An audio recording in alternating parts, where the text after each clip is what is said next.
Hello বন্ধুরা, আজকে আমরা দুর্গাপুজোর উপলক্ষে একটি সিম্পল ক্লে জুয়েলারি শিখব কী করে বানাতে হয়। আমি নিজেও নতুন 2 মাস হলো বানাচ্ছি, কিন্তু আমি আগেও অনেক জুয়েলারি বানিয়েছি, ক্লে দিয়ে নয়, অন্য জিনিস দিয়ে।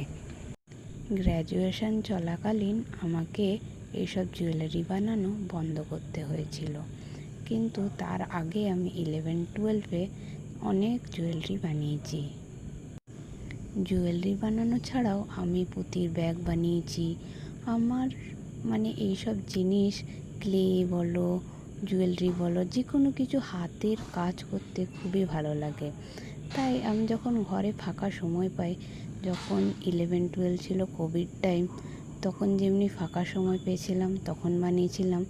ঠিক তেমনই আবার গ্র্যাজুয়েশন কমপ্লিট হলো বলে ফাঁকা সময়ে আমি কিছু বানাবো বলে ভাবলাম। তখন দেখলাম এখন ক্লে জুয়েলারি খুব প্রচলিত, এখন সবাই ক্লে জুয়েলারি পরে, তাই আমি ভাবলাম আমিও বানাবো। এই ভাবনা চিন্তা নিয়েই নিজের পুঁজি থেকে কিছু টাকা দিয়ে এই ক্লে জুয়েলারির সব জিনিসপত্র কিনলাম। আমি তেমন কিছু জিনিস কিনিনি, ক্লে, রেজিন আর 1-2 ক্লের টুলস কিনেছি, আর কিছু কিনিনি, আর কটা ফেব্রিক কালার। কিন্তু যদি ইচ্ছে থাকে, আস্তে আস্তে তুমি এগুলো বানাতে বানাতে তোমার হাত শক্ত হবে এবং তুমি তারপরে এটা বিক্রিও করতে পারবে, কিন্তু আগে তোমাকে ভালো করে বানাতে হবে।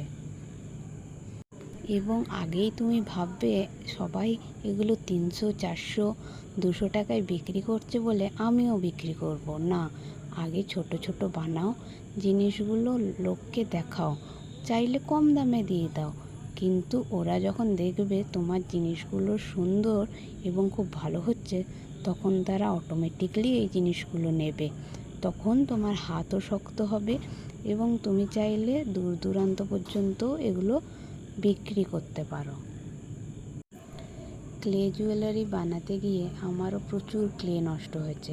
তখন ভাবতাম না, আমার দ্বারা হবে না, কিন্তু এই যে আমার ক্লে বলো, কোনো কিছু টুকটাক কাজের প্রতি এই যে এত নিখুঁতভাবে ভালোবাসি আমি ওকে, যে আমি বললাম না, নষ্ট হয়েছে তো কী হয়েছে, আমি আবারও বানাবো। এই করতে করতে এখন আমি যেটুকুনি বানাই সেটা তোমরা ভিডিওতে দেখতে পাবে। আর যদি আমার ভিডিও ভালো লাগে তাহলে একটি লাইক, শেয়ার এবং সাবস্ক্রাইব করে দিও। ধন্যবাদ।